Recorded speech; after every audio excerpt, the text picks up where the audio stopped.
On this night, we will be discussing a grave issue is where do we go from here? Let me give some information to a book that Dr. Martin Luther King wrote in 1967. He started writing that book in January, February timeframe in Jamaica. And in his first rough draft, he had some questions on where do we go from here? Chaos, our community. That was the title. And he did an analysis of the state of American race relations and the movement of the decade of civil rights struggles. And he said, with Selma and the Voting Rights Act, one phase of development in the civil rights revolution came to an end. He observed, and that's page 3 of this book, he believed that the next phase in the movement would bring its own challenges as African Americans continue to make demands for better jobs, higher wages, decent housing, and education equal to that of whites, and a guarantee that rights won in the Civil Rights Act of 1964 and the Voting Rights Act of 1965 would be enforced by the federal government.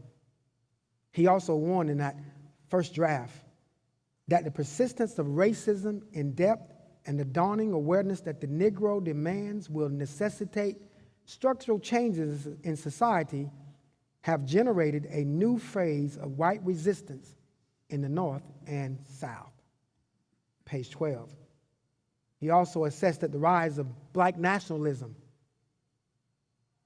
and the increasing use of the slogan, Black Power, in the movement, while he praised the slogan as a call to black people to amass on a political and economic strength to achieve their legitimate goals, he also recognized that this implies rejection of interracial coalitions and called for retaliatory violence.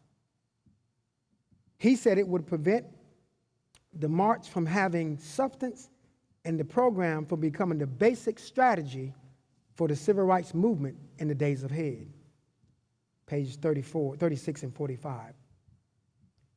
And so, condemning the advocacy of black separatism, King maintained that there would be no genuine progress for African Americans unless the whole of American society takes a new turn towards greater economic justice.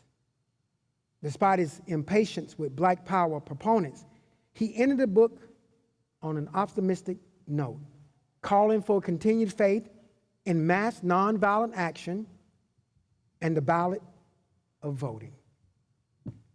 He included this in his own program and prospects for blacks' advancement. So Dr. Martin Luther King understood that it's going to take more than just black people to protest and have effective change. He understood that it's going to take an interracial coalition. He understood that it's going to take a great foundation, and with a great foundation, we can build upon that foundation and reach equality for all people. So the question that lies before us tonight is, where do we go from here? On this night, we do have a distinguished panel, and I'm so glad to be here, June the 19th, and a great celebration as the slaves in Texas realized a few years later that they were free. Now, what a great celebration it was and it should be for all black people who understood that because of the grace of God and the power of his might, we have a right to be heard and we have a right to protest for right. So this panel tonight will introduce themselves. Start to my left. Good evening. My name is Dr. Sharon Michael Chadwell, and I'm here for education. To my right. Good evening. I'm Darrell Harris. Some of you will maybe best know me as the guy with the gospel playlist every third Sunday driving the van. Monday through Friday, however, I'm the assistant district attorney in the Bexar County DA's office. So here to come from the perspective of the law. Back right. Good evening. My name is Nancy Bruton. I'm here representing the movement. And good evening. My name is Art Hall. I'm an associate minister here at Grace First Baptist Church, and also a former city council member, and I'll be representing the political aspects. Good evening. My name is Patricia Osborne. I am the assistant professor of nursing at San Antonio College, and I'm here representing the health aspect. Good evening. I'm Wanda Guntz, and I'm here representing the Youth of Grace, where I serve here as the youth director. And so once again, we thank our distinguished panel for being here with us tonight as we discuss where do we go from here? How do we overcome systemic racism? How do we overcome explicit bias? How do we overcome those things that are ingrained in American society and still achieve our goals as a people? Not just a black people, but as American people. And so we do have Brother Dale Harris here to my right, and he is a part of the DA for Bexar County, District Attorney. And I think one of the things that we have to press upon our young children, young adults, and youth is how do we interact with our police officers? How do we relate to a system that has been set up as far as the Jim Crow years and really does harm, not all police officers, but really set up to do harm for our black men and women. Thank you, Pastor. It's a complex topic. I know in years past, we had a session or two when Reverend Pastor Starks, so we had a youth Sunday talking about black men, black boys, and the law. Particularly in our teenage years, you're getting to the age where you're going to do things that will inevitably bring you in the ambit of police, going out, etc. And it's a learned process. Ultimately, it comes down to open heart, open hands on both parties, the officer that approaches and the citizen that receives. Neither is obligated to be submissive, but perhaps deferential, if we keep that in mind. The way I summed it up in talking with my own children, just do whatever you can to not leave it in handcuffs, okay? We can fix whatever slight or perception comes out afterwards. Just do whatever you can to not leave that encounter in handcuffs, and at this present moment, handcuffs would actually be an improvement. But it's so general and so specific. The thing I think that probably leaves all of us with our heads scratching and calling out to the Almighty is how do the most innocuous of encounters wind up with someone on the ground? I wish I could tell you. Thank you, D.A. Harris, for giving us some insight to policing and how do we deal with the police as we encounter them. And probably all of us have encountered police officers in a positive and negative way. So we really have to learn how to engage them in such a way that we can go home safely after that encounter. The question that may be weighing on some other people's mind, and the question I have here is, how do we change the laws so that when we do encounter the police officers, they will see us as people? They will see us as people that are a part of the American culture and people that are here making an impact for good, and not just see us as people making an impact for bad? I think that a question may be suited for our own Reverend Art Hall, who was city councilman for District 8, because we need to change the laws that the laws would benefit all people. So I think one of the benefits of protest is it draws to the attention of the public the need for change.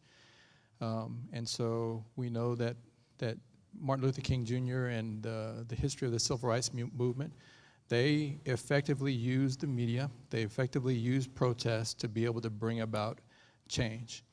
I will say that I think over time, we've begun to dilute the power of protest because there have been so much protest, but yet we don't see the conversion of the protest into actual power. And so I think we've got to move beyond protest. Protest is good, express our emotion and so forth, draw attention to issues, but at the end of the day, we got to figure out how that protest effectuates change. Back when Martin Luther King was here, they pushed it through the courts, and the courts became the mechanism to bring about change. We're starting to do that again with the courts and through DA's offices and Supreme Courts and so forth. But we got to do that in other areas as well. And so I believe that we have to take advantage of the opportunities that were given to us. So we've got the right to vote now. Let's vote. We all came out in droves for Obama. But when Obama was not running, we did not come out in droves. We did not come out of droves for the midterm elections. Those are just as important as an Obama election. There will be a no Obama this coming next election. But Biden and whoever his representative is alongside him, and Trump, depending on your political affiliation, I mean, it's going to be important for African Americans to get out and vote. So the question is today, is there enough excitement within African Americans in the Democratic Party and other parties to be able to come out to vote? And that question is yet to be answered. The same thing happens on the education side, Pastor. We now have the right to go out and get an education. When I look at the numbers of African Americans that are taking advantage of grants and scholarships and our educational opportunities, they're not as high as I wish they would be. So we've got to be able to take advantage of the opportunities that were given to me. One story that I told the group in preparation for this was when I was in undergrad, I was protesting. I was president of the Black Students Association, leading protests and so forth. And I called my dad because I was on the front page of the newspaper. And I thought he would be happy and excited about what I was doing, affecting change and so forth. But he wasn't. And I recall to this day, the one thing that he said to me was, Art, you can do more with a degree than without a degree. And so the whole point of that conversation to me was, sure, express your emotion and so forth, but at the end of the day, you need to go get your degree, and you're going to be able to use that degree to effectuate change, probably more so than that protest will. So at the end of the day, Pastor, I think it's a matter of utilizing the opportunities that have been given to us, get our education, go out and vote, and eventually get to a point where we are in positions making the decisions, whether in the DA's office, whether on city council, whether in Congress, whether as president of the United States. And when we're in that position and have that power, we can utilize that power. Thank you, Reverend Art Hall. We appreciate your clarity on how can we change the laws and policies that they can suit everybody. We do have an audience with us tonight, and we may have some questions from our audience. So if you haven't asked any questions, we do have somebody monitoring our chat lines. If you want to just send in your questions or make a comment, we would be glad to hear that from you. We also have with us Dr. Chadwell, and she's really been dealing with this educational piece and teaching at Liberty University and Park College and and everywhere else. It may be that some of our youth and young adults who want to attain to higher education are struggling with this mindset. Every time I take 2 steps forward, the education system knocks me 4 steps back. How do we give our youth and young adults guidance as they prepare to go off to college to make a difference, as Reverend Hall said, not only economically, politically, but for me as a pastor, even spiritually. How do we equip them? How do we prepare them? One of the things that I tell my mentees, students who come up to me, just ask the question, well, what can I do? When I was going for my doctorate, and I did my doctoral program online, so I didn't have the opportunity to see my instructor face to face. So one of the things that I would recommend doing is visit every instructor that you have. Because once they know who you are, then you have a better opportunity of getting a step ahead. Don't be afraid to use the resources that the campus has, even if it's online. If you know that writing is a weakness, then find out the resources that are available. Come ask me. I'll tell you what the resources that are available. But find out what resources are available on that campus to help you with writing, to help you with math. Also, don't be afraid to ask questions in that classroom if you don't understand something. You know, a lot of times I have mentees tell me, well, you didn't tell me. I said, well, you didn't ask. So don't be afraid to ask those questions. But the most important thing is go talk to every instructor, 5 minutes, 10 minutes, so they know who you are. Because once they know who you are, then they are more prone to help you more than the one that they don't even know. So don't be afraid to talk to the instructors, find out what your resources are. I mean, you know, you can go to your sororities and fraternities for resources, but you want to find out also those campus resources and those community resources. Thank you, Dr. Chadwell. Remember, we're talking about where do we go from here? Where do we go when the school system is set up to point me out and then keep me from achieving? It's good to know that we can go and talk to our professors about education. It's good to know we can go talk to them about math. But where do we go to talk to them about systemic racism in the education field? Okay, so this is really one of those topics where I think that if you roll it all the way back to elementary, middle school, high school, look around, and chances are there aren't that many instructors who look like you. So you ought to be asking that question. Your parents should be asking the question as well. Well, why aren't there people that look like me? One school district here in San Antonio has 78 elementary schools. Only a third of them have black professionals on that campus, but each one of those schools have black student populations. So as you move on up the educational ladder as a student, you need to be looking around and asking those questions. You need to be asking those questions that we talk about Shakespeare, we talk about this, but what about bringing in the black writers? What about bringing in the black mathematicians, doing papers on those people? Push the envelope, as we say, on examining those topics and then bring them back into the discussion. We're celebrating Juneteenth. Believe it or not, a lot of your teachers who are white, Hispanic, and in some cases black have no idea what Juneteenth is. So you don't be afraid to say, I want to do a paper on Juneteenth, and you examine it, find out why it exists. Find out more about any topic that's related to who you are and bring it back into the course room, bring it back into that classroom, because that's the only way that you can change the image of blacks in the classroom, in education. Thank you, Dr. Chadwell. We do have a question from our audience tonight. Hello, panel. I have a statement from one of our younger listeners, London Hall, and then I have a subsequent question from another listener. London says, I think it is so important to know how to react to police officers.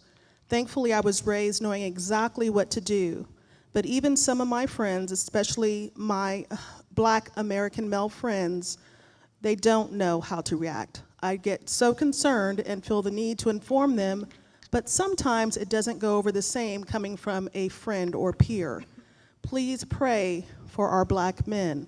And I want to follow that up with a question for you, Brother Harris. In your opinion, why do boys, young men, still resist the police even to this day when they see so much is going on with them that unfortunately sometimes ends with the loss of their lives? Just because we're recording it doesn't stop the brutality. And that question comes from Stephanie Nelson Riley, and she posed that question for you, Brother Harris. Thank you.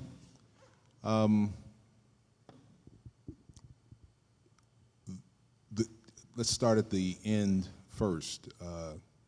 Because neither side had an investment in trying to defer and de-escalate. Now, in a previous forum, I had someone say it's interesting that the officers or the professionals that have the weapons and the training, they react with deadly force, and yet we expect the citizen who doesn't have any training to remain calm and neutralized. It seems to stand logic on its head. Yeah, I agree it does. The reality is our system of laws and our system of justice in the street empowers police. They are trained to use the amount of force necessary to achieve their ends, which is either detention, an arrest, or retrieval from someone attempting to escape. And the difficulty is their training gears them to retain control of the situation, meaning they typically are trained to be one level up from what they are presented with. Can we train them down? But if you do that, then you are on equal grounds, and to be perfectly honest, I don't know that we want anyone who is our law enforcement service, if it has to be a fight, I don't want it to be a fair fight. I want it brought to an end as soon as possible. Now, I'm not trying to say that to shock. I'm simply saying that is the reality. Conversely, what we are being confronted with, the most recent incident, the incident that happened in Atlanta, yes, the gentleman took an officer's weapon. That is a felony. He was fleeing. They were pursuing a fleeing felon. But that is not a capital crime. We have to find a way to get law enforcement to perhaps get out of that one-up mindset all the time. It has been done in this city. Local authorities stopped police from engaging in high-speed chases from fleeing felons in vehicles because it put the broader public at risk. It can be done. But that is, we call it training, and to be perfectly honest, I'm skeptical at that. I'm sorry to belabor. But as I've often thought, what training do you get to know that after a man is stopped resisting and is still, that maybe you can get up off him? I'd like to know what class, what terminal learning objective you can get to not shoot a man in the back. We're in Texas. In the Old West, that was cowardly. So while we put it in that training bucket, I also think it calls about a revisit of the relationship. And for the publics, no, we still need the law enforcement. We still need order and standards maintained. So it is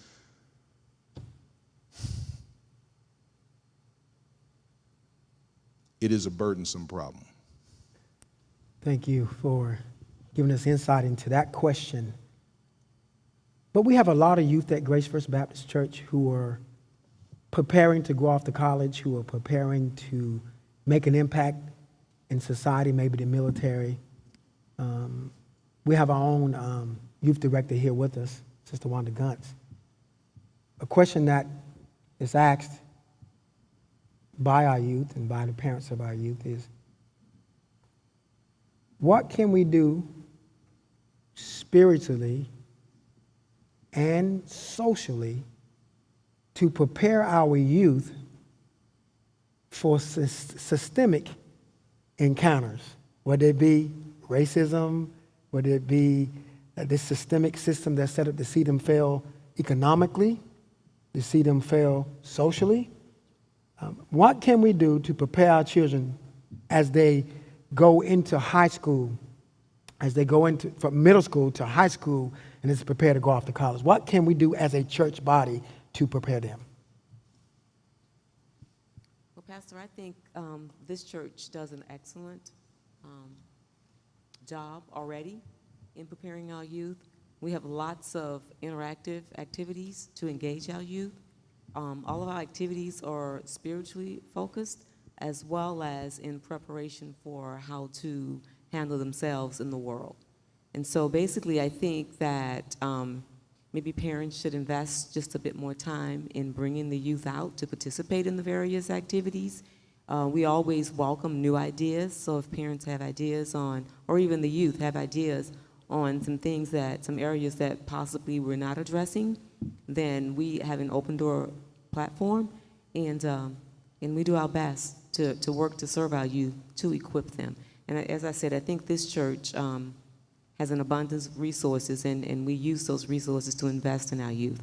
And many of those who are viewing this evening that may not be familiar with our church, we have had the opportunity to take our youth over the last couple of years on some very exciting trips. We've taken them out.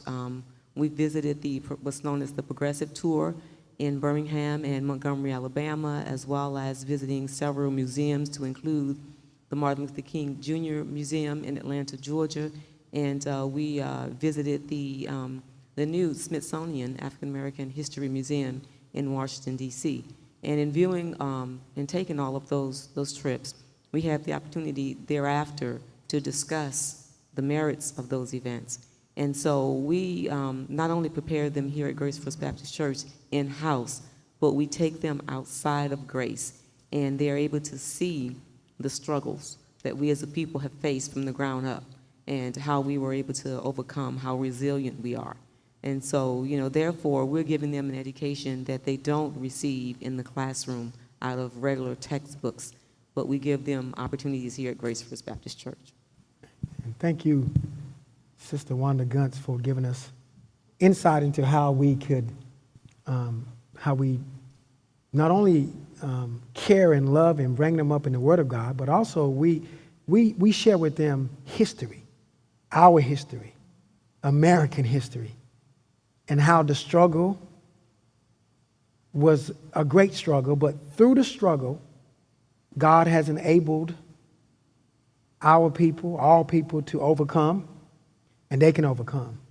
Because when I grew up, they always told me, if you don't know where you came from, you don't know where you're going. And if you don't know history, you're bound to repeat it. And I know that we do have a person here who marched in a historical moment before in Washington, D.C., who made an impact with her voice, with her strength, with her intellect, and also with her vote. And that's Sister Nancy Bruton. You wanted to comment on that? Yes, I did. Thank you, Pastor. I kind of want to piggyback on what Attorney Harris said. And yes, I graduated in 1966, the year the Black Panther Party was formed, and from that, after I joined before I actually graduated, but because I went to a predominantly all-white university, and I was treated really bad because I was black. And so I got involved with the chapter of the Panthers in Dallas. Now, the Panthers are not what they were portrayed to be. Most of them didn't own guns. But even if they did, that was their Second Amendment right. Am I correct, attorney? And so, because the government didn't like what they stood for, the Panthers were primarily concerned with the same things that we're facing today: social justice, police brutality, and just being equally with everybody else.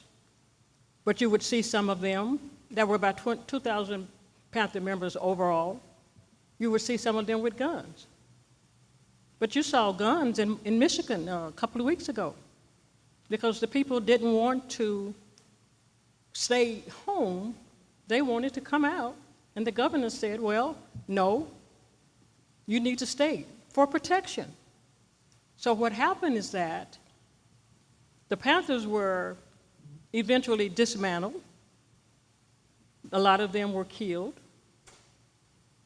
And Hoover said that they were a threat to the government, and they weren't.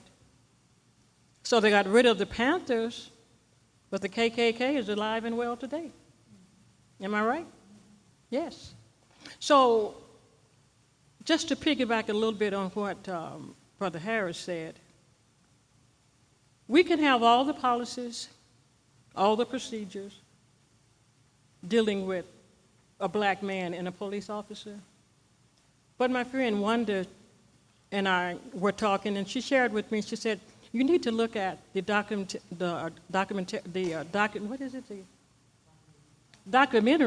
thank you, Wanda, 13.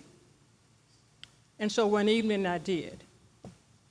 So this thing with the killing of black men and women, it's a generational thing.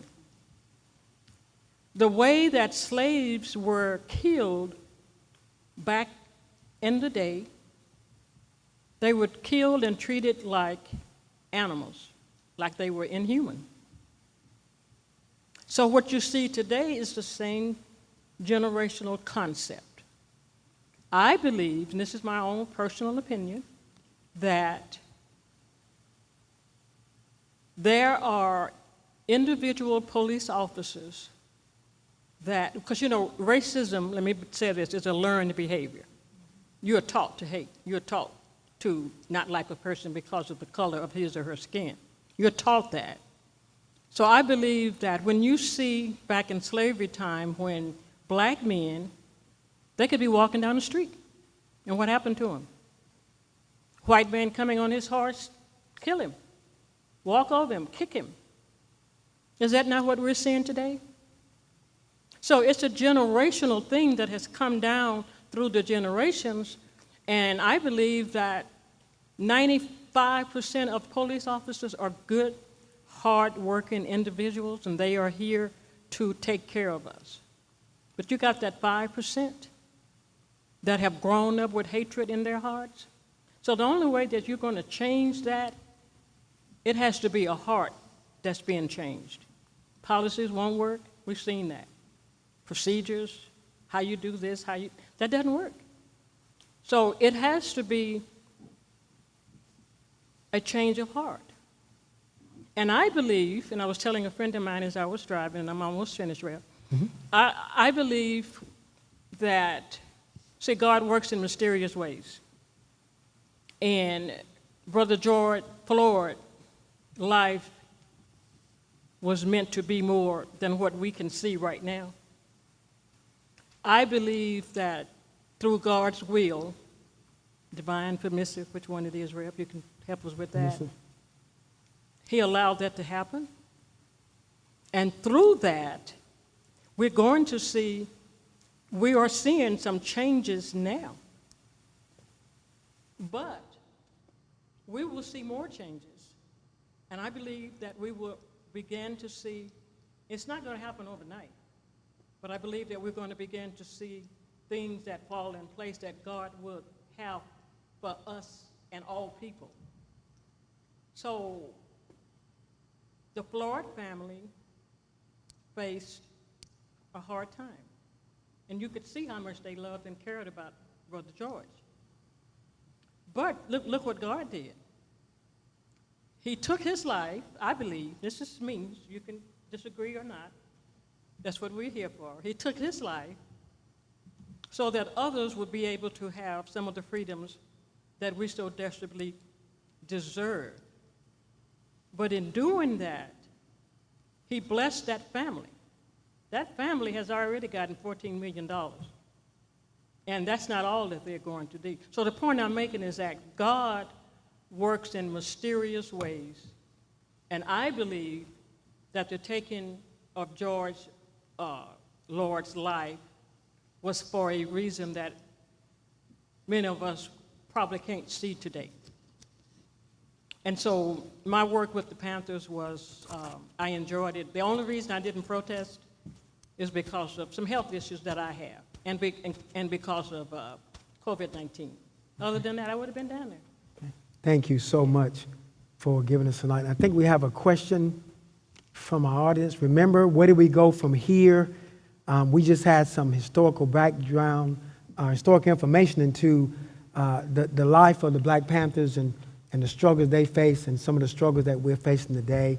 And as Sister Bruton said, it's going to take the gospel of Jesus Christ to touch hearts and change lives, because you can have policies and procedures, but they can't change hearts. And we are the church, and I am a defender of the gospel. And so I'm going to say this clearly and plainly, that no matter how much marching we do, no matter how many policies are changed, if people's hearts are not changed, we're going to be right back in the same place another 15, 20 years from now. When Dr. Martin Luther King and those marched in Selma, in Birmingham, in different places in the country, the foundation was laid. It was a spiritual foundation. And from that foundation, a march or a movement took place. But that movement had both black and white people. If you see this movement today, interracial, it's got black, brown, white, yellow, and red people. That's the gospel. It's going to take all peoples to change this nation, where we will have not injustices anywhere, but a glimpse of justice everywhere. Do we have a question from the audience? We do, Pastor. And this is in regards to the vote. I imagine you're going to pose this question as well. What do you say to Black Americans who say their vote bears no weight? And is there any merit to this? Some say that there is an exceedingly small window before our vote, the black vote that is, and our agenda as a whole no longer matters. Right now, the black vote obviously is the most important vote, but when you look at the current birth rates, 60% of new births are of Hispanic descent, and births for Black Americans have somewhat stagnated. Some venture to say that that Hispanic vote will become the new black vote within the next 3 to 5 years. So the question is, how do we implore Black Americans, those who choose not to exercise their right to vote, to get out to those polls and vote in 2020? We will let two people answer this question. First, Reverend Hall from that political point of view, and then Sister Osborne from this medical point of view. When we do go out and vote, how do we protect ourselves? How do we go out and successfully push the button, vote for whoever, but protect ourselves? Even when we're marching, how do we protect ourselves? Reverend Hall. So, and that's a good question. When we have the millions of people that we have in our country that vote, you know, it's always, it's hard to imagine how that one particular vote counts. So we got to look at it nationally, but we also got to look at the local level. And I'll just bring my first election up as an example. When I ran, I was the first African American to be elected outside of the East Side here in San Antonio. And when I went into the runoff, so I was one of the top two, but I was 100 votes behind, and we had the highest voter turnout in my district. And then when we came through the runoff, I was 100 votes ahead. So if 101 people, or really 51 people had changed their mind or voted a different way, I literally would not have had the opportunity to be able to serve in office. So that's just one example of particularly on the local elections where there are fewer in number, that I believe and learned that every vote counts. The other side of that, I'll give another example. You all know Julian Castro. Julian Castro was served on city council with me, was our former mayor, and then eventually ran for president. I remember he told me a story that he went around to every house, 2 blocks right around his house, and he knocked on every single door, and I think he did it 2 or 3 times. And every person that he talked to said, yes, I will vote, and I'll vote for you. The election happened, he went back and looked at the voting record of those people that on those 2 blocks, and the same percentage that came out to vote previous to him knocking on the door were the same percentage that came out to vote during the election. Meaning that his knocking on doors did not convert any of those people that hadn't voted before. And so what he told me was that he learned a lesson that knocking on doors doesn't always work, number one.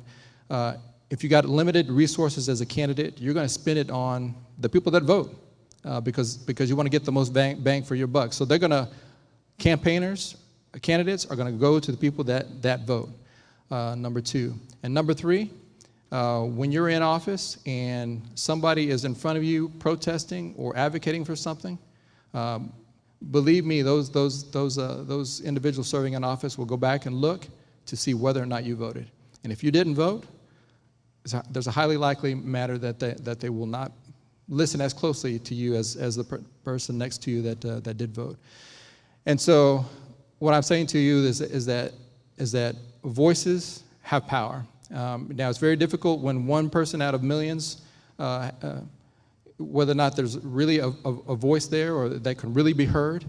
But candidates and campaigners and office holders will look at, I guarantee you, groups of voices. And so if there's a neighborhood in my district that's a high voter turnout district, when they come and ask for something, I'm going to be listening very closely. Same thing happens with the African American population. If African Americans are a key vote, certainly I'm going to be listening to those folks when they come. The other thing we work through is other organizations. So every professional organization has an advocating body. And typically you'll work through those larger bodies to, number one, get votes, but then also go out and advocate. So voting counts. It matters. It's important to have your voice heard, number one, but also to be able to collectively advocate. So when I think about voting in our elections, I mean, and I said it before, we came out in droves when Obama was running for office. And people heard. But we need to make sure that those numbers continue for other elections, for when Obama's not running, and when midterm elections and so forth, and for bond votes, and for local elections, because those are just as important as others. So when people ask, particularly African Americans, whether their vote counts, I say yes. And the final thing I'll say on this is, if nothing else, we got to think about the people that died for us to get the right to vote. And I've often told the story about Martin Luther King Jr. When he advocated, he died, but then also left behind a 5-year-old, a 7-year-old, an 11-year-old, and 13-year-old children. He died and left them without a father so that we might have the right to vote. If we don't go out and vote because he died, his children were left fatherless, and all Sister Bruton marching, and all those people that died and bled so that we might have that right, all of that is gone to vain. If I'm 1 in a million or if I'm 1 in 100 voting, I'm going to vote just to have a voice. but also to recognize and to show appreciation for those people, our ancestors, that died so that we might have that right. Thank you so much. And then we're going out voting in COVID-19. We have to be careful, extra careful, to have social distancing, to wear our mask. But Sister Osborne is in the medical field, and what advice can you give us? I mean, right now we have people who are marching in major cities, whether it be San Antonio, the 7th largest city in the nation. Watch out, Phoenix, we're coming for you. Or whether it be Atlanta, Georgia, where the population really is 58% black in Atlanta, Georgia, or DC, or Chicago, or Tacoma, Washington, or San Francisco, or Los Angeles, or New York. People are going out voting, and they are angry. And sometimes when you get angry, you don't watch yourself. You don't pay attention to the distancing and to wearing your mask. So anger has to give way to answers. So give us some answers on how we can prepare and protect ourselves as we go out and partake in our First Amendment rights, but equally not only to march, freedom of press, the march, assembly, but also to vote. Good evening. Thank you, Reverend Ford. I believe one of the things that we need to remember, particularly here in San Antonio, is that we are potentially in a second wave with this COVID-19. And so therefore we must be extraordinarily careful, particularly to our population who may have a immune system that may be distressed. One of the things that I might suggest is that all of the citizens who are eligible to vote become familiar, first of all, with who's on the ballot. And that way you will know who you're going to vote for, so that when you get there, you do not have to remain there in office, standing there for an extremely long period of time. One of the things that is being asked for all of us is that we wear a mask when we go out to vote. Become a committee of one to socially distance yourself at least 6 feet. If you're comfortable or not comfortable, I would suggest wearing a pair of gloves when you go out to the voting poll. Take a wipey and wipe that down with you. For those of you who are educators out there, if you will talk to your students, those who are eligible to vote, the importance of voting, and suggest to them that they do vote. Now, most of the students who will be going to college will be going back possibly online. And they can become very complacent if they're at home lounging around in their chairs or in their beds. But do encourage them to go out. When they go out, ask them to be part. If they're going to protest, as has been said before, be a part of a peaceful protest. Be aware of the groups that they're in. Be aware of where they're going. We don't want them to end up having to see Brother Harris for any reasons at all. But that certainly can happen if they're not careful when they're out to vote. Make sure that a cell phone is always available for you so that you're able to contact someone in the event that a problem does occur. As far as safety is concerned, as you saw some of the protests that were happening other places, there were some unfortunate things that did happen with the population.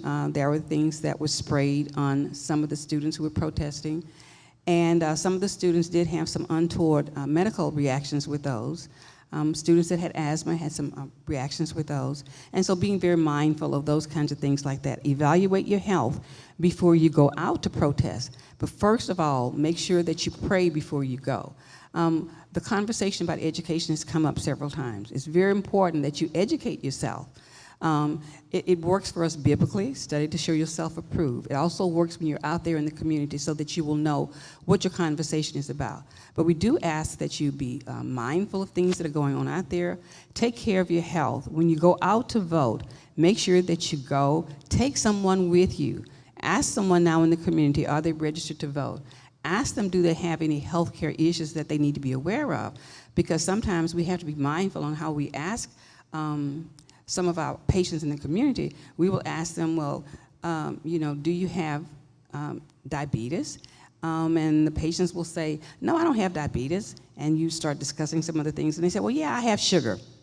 So when you're talking to them, go with one, take one with you, ask some questions. I think it's inherent for all of us to take someone with us when we go to vote, but also make sure that we are aware and careful when we go to the voting pool. Please don't let anyone hinder you from going to vote.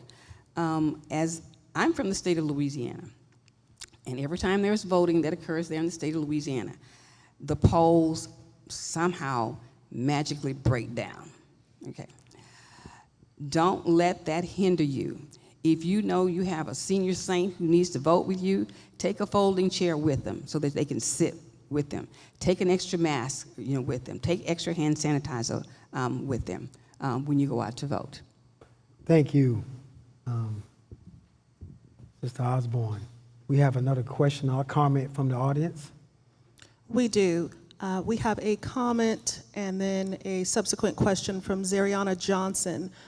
She says, as a youth, we have to start finding different solutions than what so many generations in the past have done. Protesting and riots have been the action of so many generations, and she feels as if it doesn't get things accomplished as fast as we need it to. For more of us need to go to college and major in criminal justice and law majors and be more patient with the process, get educated, and enforce change but from behind the lines in blue and black. The system will always be corrupt when the racists outnumber the minorities with the power. And the question is, what do we believe our negotiation tactic, if you will, or approach should be so that we aren't acquiescing to someone else's agenda, yet we're being very clear about the change that we want to see going forward?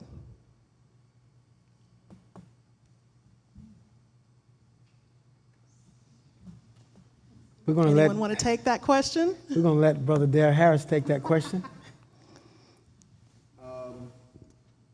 I think you have to be realistic as to what the agenda is. The events that are happening now, and there have been, the downtown protests have started to subside. There's literally a petition out right now to where this thing is meandered, saying that my boss, the newly elected DA, only been in 18 months, should resign. And we've met community representatives and things like that. It shows a lack of understanding of the process.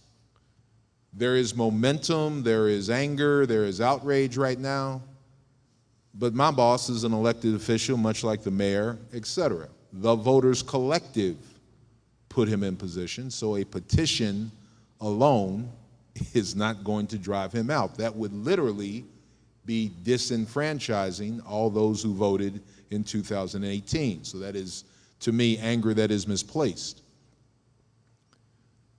Additionally, police chief in the city of San Antonio, the sheriff of Bexar County, sheriff of Bexar County is also an elected position. You influence that agenda with the next ballot. Whereas in the city of San Antonio, the police chief is hired by the city manager, accountable to the council and the mayor. If you want to influence that in the city, it's the council, the mayor, who are beholden to the electorate. Now, what is it you want? The universal outcry across the board is that policing and community safety, remember that they are servants and not aggressors. That the citizenry, nobody calls the cops and invites them down to dinner. If everything's chill, you don't need to call 911. If 911 is called for police, by definition, something's out of whack. Officers want to try to get it back to a predictable kill.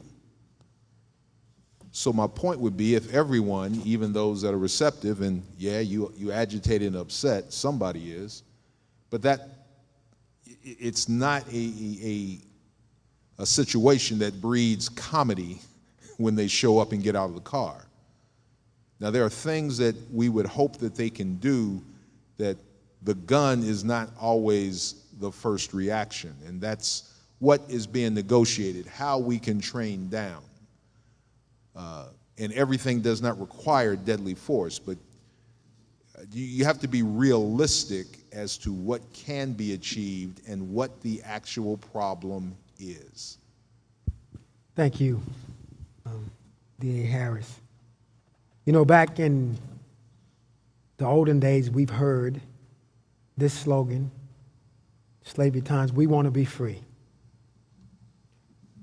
And now we hear the slogan, we're free, but we want people to recognize our freedoms. And I think when you're out marching, you have to not be mean, but be meaningful. Be able to vote, and through voting, as Reverend Hall said so eloquently, through voting, you can change people, not their minds, but you can change their positions. And if you get the people in there who want to see changes take place, then that's what you want to do. You want to negotiate, then negotiate at the ballot box. And let the mayor and the governor and the lieutenant governor and whoever else is running the DA or city councilman, let them know that your vote will be heard and your vote will make a difference. And then you got some negotiating power. You can come to the table and say, no, in our community, we don't want payday loans in our community. In our community, we don't want a liquor store over here and a dance hall over here. No, take that down the street. In our community, we want businesses, and we want something that's sustainable and that can help us economically and help build our children educationally and socially. But if you never go to the ballot box, then your voice will never be heard. And if your voice is never heard, you're going to get payday loans. You're going to get liquor stores on every corner. And if you look up, there will be this club over here and club over there. You have to make a difference at the ballot box. You had something you want to add to that, Sister Wanda Guntz? I just want to say that I think a big effect is that there needs to be term limits. Because I think that the big thing in Washington right now is that so many of the people that are making the decisions are so out of touch with the people. And I think that is because so many of them have been there for so long that they've just lost touch with the people. And so I think as a young person, you know, you might want to think about starting some type of grassroots organization or whatever, but look at the people that are in power. How long have they been there? What have they done since they've been there? And if they hadn't made any movement, any progress towards our advancement, then maybe we need to look at how to move them out. And once again, that's the vote. Amen. It's the vote. Young lady speaking about, I don't want the young people to get disheartened when you're looking at protest. That's the only way you're going to get stuff done. The first protest was the Boston Tea Party, and things began to happen.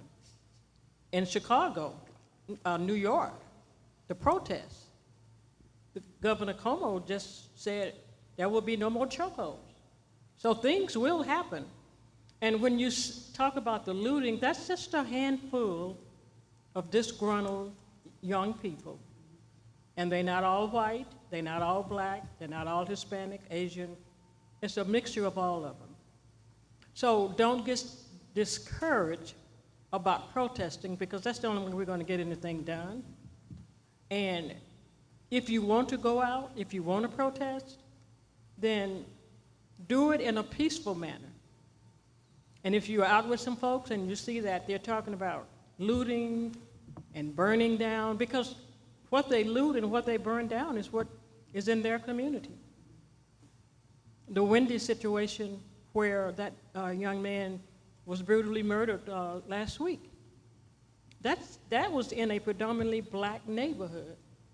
And now the people who work at Wendy's, they don't have a job, right? Because they burn it down. So they don't think, these people, these young people, and I said that they're young, they're not thinking, they're only thinking in the moment. I understand the anger. I understand, and I think all of us sitting here, we understand the frustration, but that's not how you do it. So don't give up on protesting. That's the only way we're going to get something done. Just look around the United States now with the protest and see how laws are beginning to change. But go out there with the right spirit, with the right heart, with the right drive. And I think we'll see a change.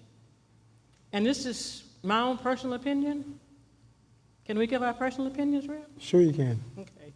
If Biden picks a black female, he's going to get reelected, period. This is the disclaimer from Grace First Baptist Church. That is Sister Nancy Bruton's own personal opinion. But we say this, as Reverend Hall wants to add to that, from this political, he's an educator as well, from this point of view. Listen, just go out and vote. And I want to tack on to what Brother Harris said. You know, there's the concept that we've always heard, and that is speak truth to power. We should always be capable and willing to speak truth to power. But we've also got to be very selective and know when to pick our battles. When I think about Rosa Parks, you know, Rosa Parks was not the first person that protested and sat at the front of the bus. There was somebody else, Claudette Colvin, I think her name was. But the leaders of the civil rights movement didn't go with her. They went with Rosa. Why? Because they wanted to pick their battle. When you are faced with an unruly police officer, that may not be the appropriate time to protest and resist. You may want to take that weight on that protest to when you get in the court with Brother Harris, or when you're in court dealing with that situation and advocating for that police officer to be fired. So we got to know when to pick our battles, when to advocate, when not. If we come too often to the trough, we're going to dilute the power. So we got to make sure that we pick our battles and then we hit hard when we do. But I do like the first statement that she said, and that is she's going to go get her education. I think Sister Bruton's right. We need to protest. We got to, protest gets stuff done. But we've also got to tie in the education part of that. What I would tell you is make your success your protest. Make your degree your protest. When you get all those things, you're going to be an advocate. You're going to be strategic. You're going to be in the position of power. You know, it's one thing to go out there and bang on the table and advocate, but it's a whole other thing to be sitting in that seat and making a decision. And that's the difference between protest and actual power. When I think about Brother Harris, he couldn't be in the position he is without first getting a degree, doing all that work, and then now being in that seat and making decisions. When I think about Sister Chadwell, she talked about the lack of professors, African-American professors in the classroom.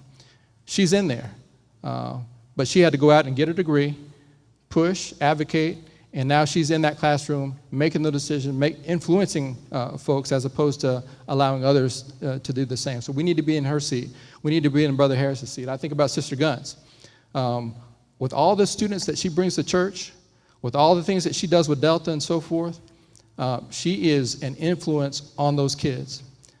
She would not be able to do what she's doing if she did not go out and get a degree, go out and apply for that position, and sit in that seat at UTSA.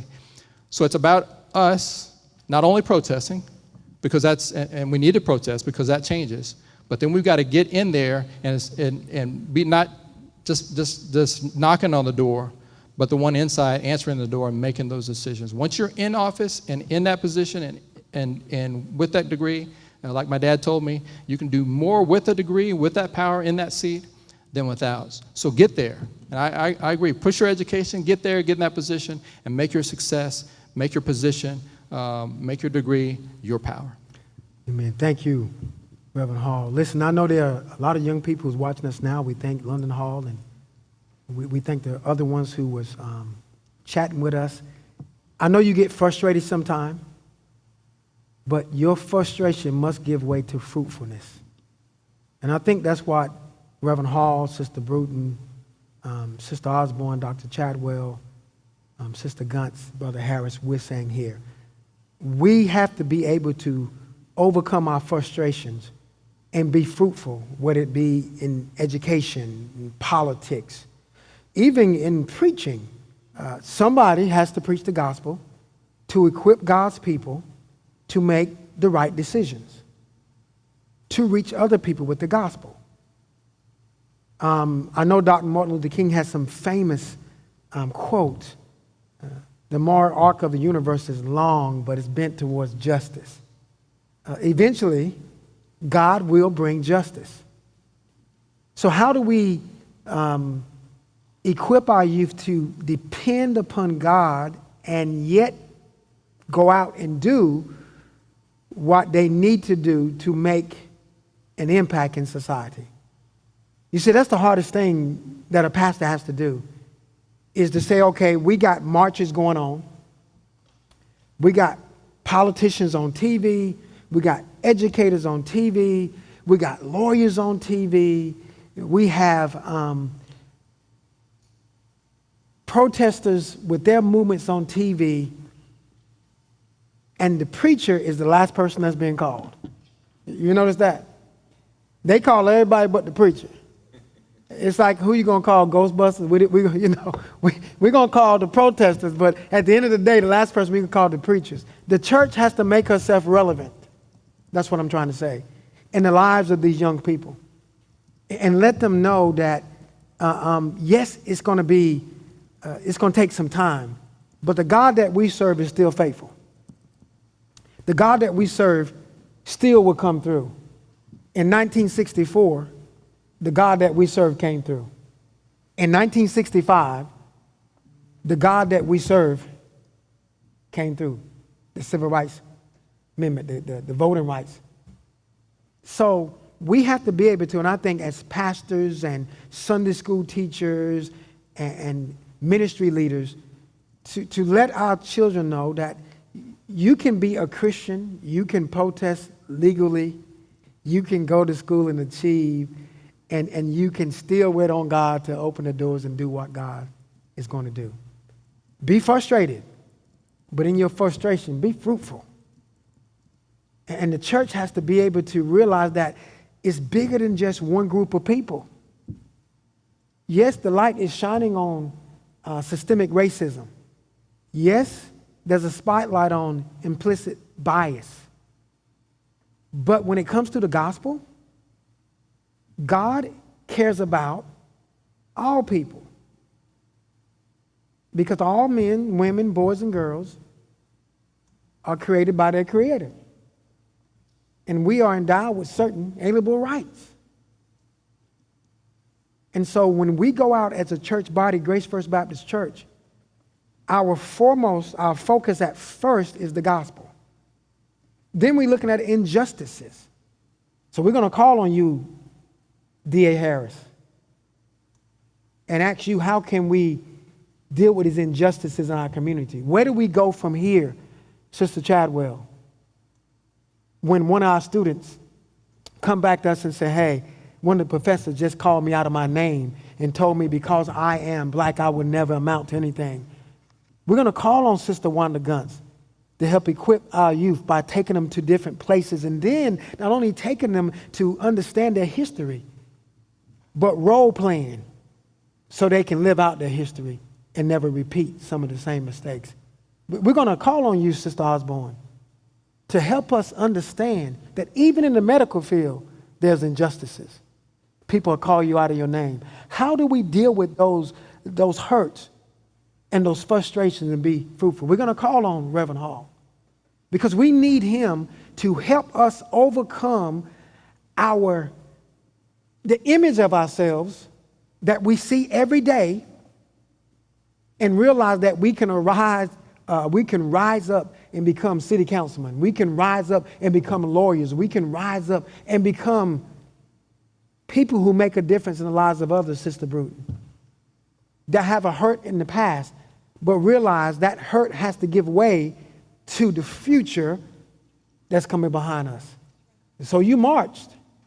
You fought a good fight, but it was for somebody else.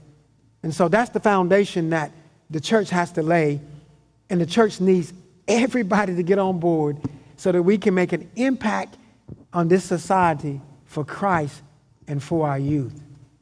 Where do we go from here is the question. Have we done enough? Have we cried enough? Have we taught enough? Have we lawyered enough? Have we encouraged enough? Have we built up enough? As we ask some final questions to our panel, I will say this to some of our youth. We have great organizations in San Antonio, like the Community Churches for Social Actions.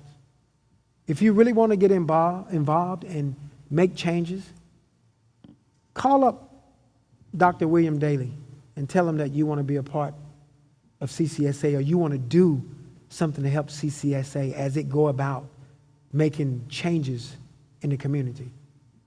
There are other organizations that you can be a part of, church organizations, that you can go out and make a difference in time for eternity. Because at the end of the day, Brother George Floyd has made an impact in time for eternity. And that's what it's all about in the church. So Carmen, do you have any more questions for us, for our panel?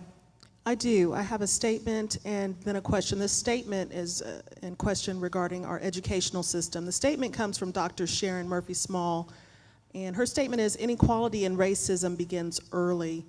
And when we look at inequality in education amongst school districts in San Antonio and how people are living based on zip codes.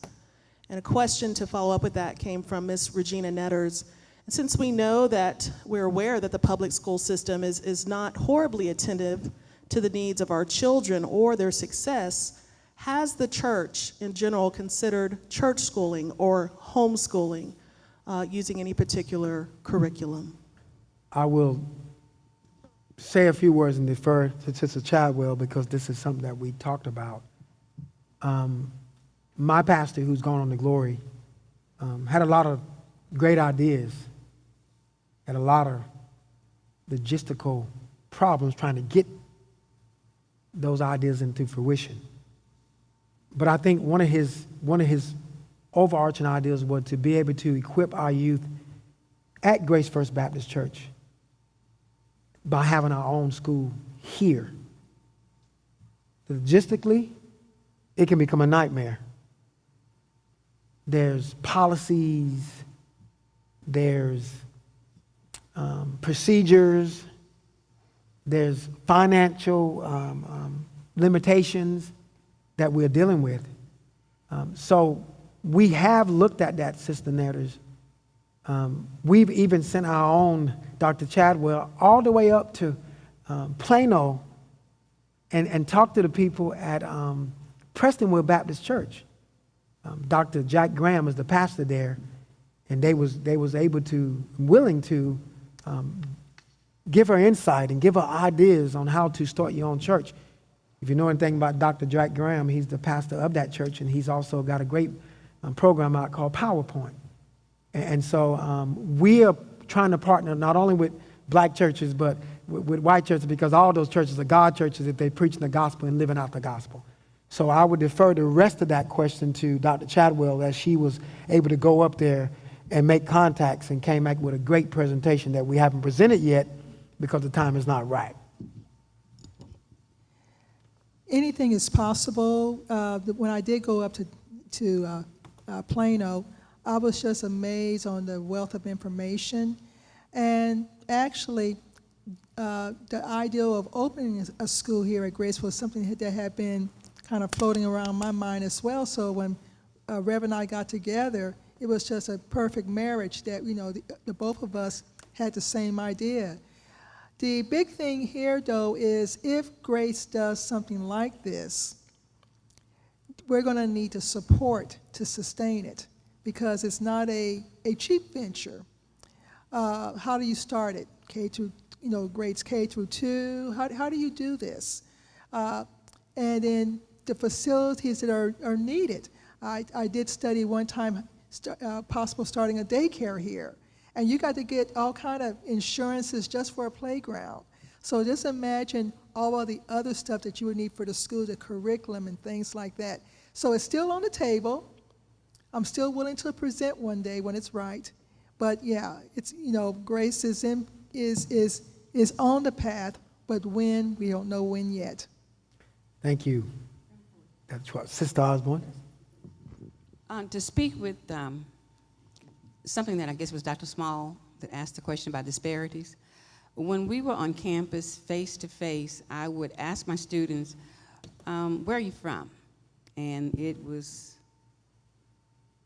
enormous places here. I said, well, sounds like I'm the only foreigner that's here from Louisiana. Everybody else is from some other places. And we would talk about what side of town they lived on. And we were in our nutrition course for the nursing program. We were discussing places to shop. And they challenged me to go to several HEBs here in town and cost out the same type of product at different stores to see what the cost was. And then second of all, that challenge to me was, okay, tell us if you can even find it there. And I said, okay, fine, and I was quite surprised at what I found. There was a study several years ago in San Antonio that if you have a child who is 6 years old living on one side of town and a child who is 6 years old living on the other side of town, the child that lives on that other side of town will have a shorter life expectancy because of the type of food products that are offered in that community. I volunteered for the food bank and got in trouble because I was throwing away some products that I didn't think a family should have. And it was these huge buckets of lard. And it was explained to me carefully how the lard is used here in San Antonio. Well, I'm not accustomed to that. And so with my students, we started setting up some nutrition programs. It has put us at a hindrance now because now we're no longer face-to-face, but the challenge for me is when we go back in online to start that project again and get some of that information out to the community as much as we can, because that is the difference. With my students, that when we were online, I noticed that they had a lot of little toddlers running around in the background because they didn't have a place for the children to go while we were in this COVID-19. Several of the students were single parents, and so they had no one to assist them in that procedure. When they tested, it became difficult for them because you can't sit with a toddler on your lap while you're using a certain type of testing system. So there is a big disparity for a lot of our students. It just happens that, and I think Reverend Hall also works for Alamo District, and so there are a lot of resources that we have available that we can offer to our students, but it's not nearly enough sometimes. There are students that they get lost in the system. Some of the parents don't like for us to know that they're needing some assistance, be it financially or be it because they have a shortage of food within their homes. But I think it behooves us as a church, and I believe we as a church do an extraordinary, an outstanding projects with what goes on here within our church campus. Thank you. Thank you so much for giving the insight. As we prepare to wind down on where we go from here, once again, I want to thank the panel for being here. I want to thank you for your input, your expertise. I want to thank our audience for being with us. Unless Carmen has a last-minute question for us. I want to give the panel a brief minute. You know, we got lawyers and we got educators and Man, I'm gonna say this because we need to loosen up a little bit. It's time to go, but man, we can take a conversation for a long ride. So we want to make sure that we can summarize or give some closing insights to our audience. Really, we talked about how to deal with policing in a way. We talked about politics and education. We talked about marching, and we got some insight into the history on how certain marches were treated differently for others, and now they're no longer here, but yet we see people doing the same thing they strive to do back then. We talked about educating our youth from when they're little, and then carrying that baton to the next generation. We talked about the differences between zip codes. In the country where I'm from, man, it's totally different. You would have to eat fat back, and you would have to eat all those things you're saying, don't eat now. But if you didn't eat them, you probably went hungry. And we talked about education and how do we deal with it when we feel inferior because somebody told me that I was less than somebody else because of the color of my skin. They didn't judge me based on the content of my character. They just judged me on how I look and what neighborhood I was from. So as we close the night, I really want to thank you again for being here. We know that we're going to try to do this again. Where do we go from here? Part 2. We will get together and work on that. But we'll start with Sister Bruton in the back if she would just close out with her own little summary and insight for our audience. Well, first of all, Pastor, I'd like to thank you for allowing this to have come about. I would just say that we talked about voting, and I think I'm correct in saying that the reason why so many of us went out and voted for Obama was because we saw hope. We felt like there was hope. And I believe that, and I'm not going to get off into what my personal beliefs are, but we do need to vote. And I'd like to say this to the youth. I'm a member of the scholarship committee here at Grace. And every year we have outstanding students. This particular year we had, and you all might not know the specifics, I'll just share, a young man that made straight A's from the time that he was in 5th grade one day? Is it? Seventh grade, up until high school. And so when I got his transcript, because we were able to get things a little earlier because of the situation, and I went through it, I kept looking for a beat. You know, it's unusual to have a young man with straight A's. That's almost, am I right? That's almost unheard of. So I say that to say that continue with your education. I'm certainly one for education, but I also believe that you have to do more as well. You have to get your education, and then you have to move forward. But the one thing that we have to do to feel like there is hope, we got to get out and vote. I'm not going to tell you who to vote for. I've already made my wishes known. But I'm just saying, as the kids say, I'm just saying, education, get that education, get that degree, move on up, because the sky's the limit. Because someone here from Grace First Baptist Church could become the President of the United States.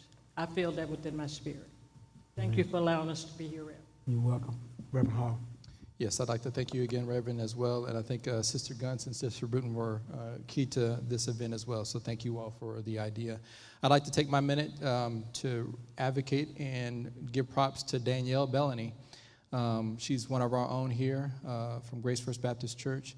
She went out with her group of friends, and in her area started this concept called Black Birders Week. She's very interested in conservation. She's interested in birds and animals and so forth. So she went out within her own group and in honor of George Floyd, started this whole movement, and it's pretty amazing. If you Facebook her or Google her, she was highlighted in one of the articles that was written. And so I highlight her because she's one of our own. She's a young person, but also it represents the fact that she's doing her own protest. She's advocating for a social justice issue. She's doing it in her arena and something that she's interested in. Just like each one of us represents something. We have our own protests and wherever we are. And so for young people out there, go out and push yourself and become an expert in your area.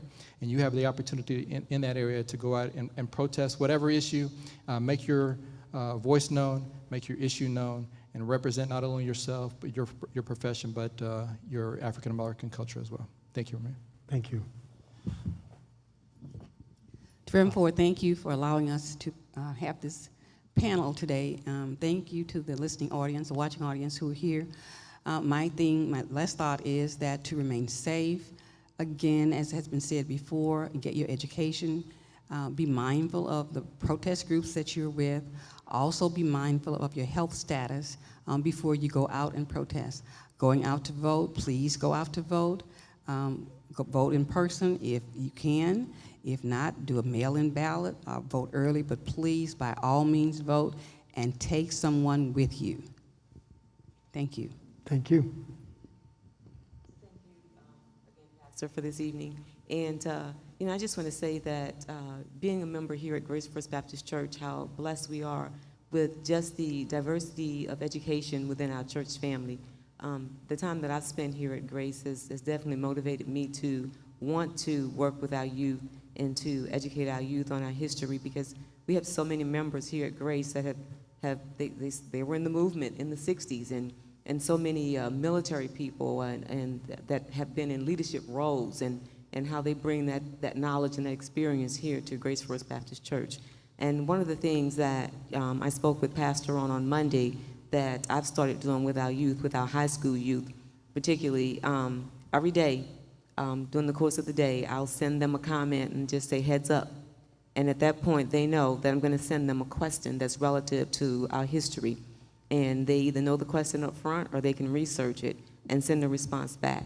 But the idea behind that is to keep our history first and foremost in front of our youth, and to not let them, because school is out, think that learning ceases. So we're having a fun time with that, and at the end of the day, it's educational. So thank you. Chadwell. Like everybody else, I've enjoyed this session. I've learned a lot, especially from my buddy down on the other end of the table, Brother Harris. All I can say is this: sometimes asking questions can be uncomfortable for people, but sometimes asking those uncomfortable questions are the only ways that things are going to change. So think about when you ask those questions, but they will probably be the source of a lot of the changes that happen around you. Thank you.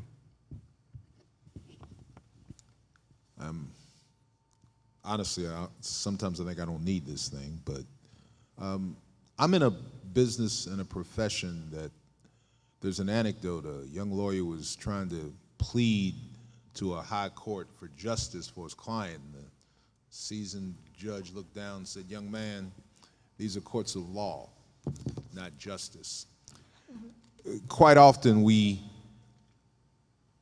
particularly in the criminal justice world, the flashpoint we have right now, we are bound by paper and what is there in the law, courts of law, affecting what the law says. Justice is quite often an aspiration. Justice implies morality, and morality ultimately comes from the Lord.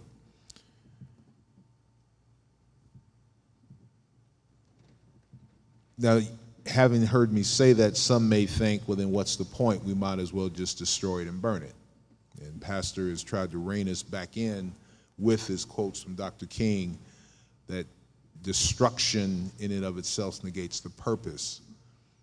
You have to keep the faith.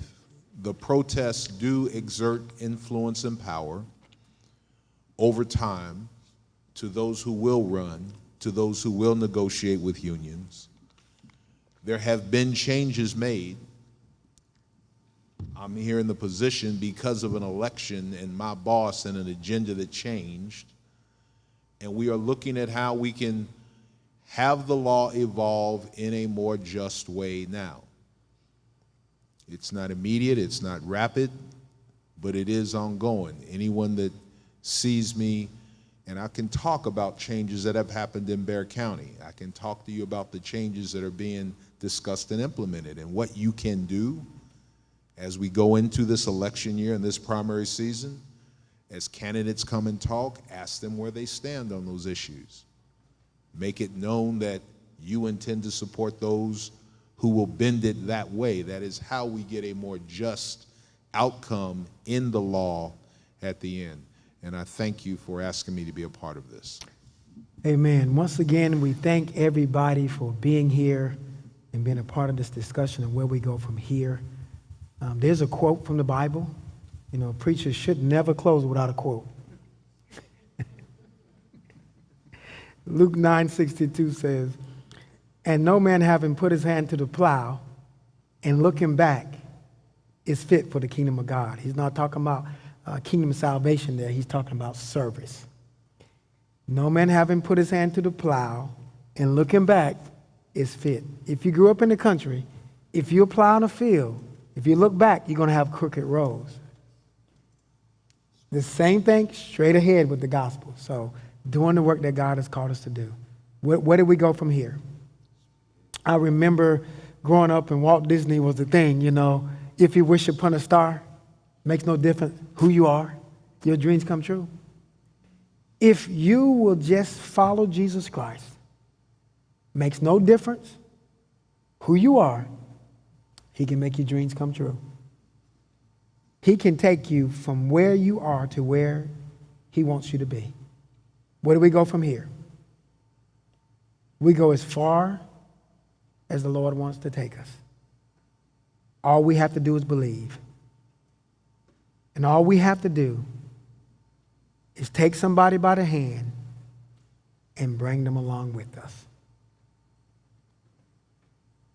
The civil rights movement was about taking somebody by the hand and bringing them along with them. We can't give up now. We come too far. Trouble in my way. Gotta cry sometime. Just trust in God and believe that he's able, and he will keep you from falling. So once again, we thank our audience for being here and asking us questions. We pray that something was said to help our youth and young adults and all of us understand that we are here, but where do we go from here? There is a movement that is massive. It's taking place all over this country. Where do we go? How do we, as Christians, as people, use this movement to make an impact so that we can help make a better place for mankind? So that when I go out at night, I don't have to worry about if I'm going to come home or not. So that when my son goes out or my daughter go out or your children and grandchildren go out at night, they can go out safely and return safely. It's up to us. And it's up to you to answer this question for yourself. Where do you go from here? God bless you, and the Lord cause his face to shine upon you and be gracious to you and give you peace. Thank you once again. God bless you, and we'll close with this prayer. Lord God, we bow in your presence. We thank you once again for being who you are. Thank you for the great things you have done, and thank you for the great things you will do through Jesus Christ. Christ is the foundation. Other foundation can no man lay that and lay. That's Jesus Christ. Lord, help us to build love upon that foundation. Help us to build faith upon that foundation. Help us to build people upon that foundation. Help us to equip your people so that we all might grow as Christians in the grace and in the knowledge of our Lord and Savior Jesus Christ. Help your church be a city that's set on a hill that cannot be hid. That when those who don't know Jesus see us shining bright, see us working and loving and building and strengthening, and they too may come and know him as Lord and Savior of their lives. Thank you for, once again, letting us see our history. Letting us know that we too are made in your own image, in your own likeness. And we have a story to tell. And that story ends as it started, with Christ our Lord. So, Lord, as we leave this place, but never from your presence, bless us all. Bless this time that we call Juneteenth. We pray that we will all recognize that if you want to be free, truly be free, you have to accept the Son, and he sets you free. Thank you. We love you, and we praise you. In Jesus' name we pray. Amen. God bless you. Good night.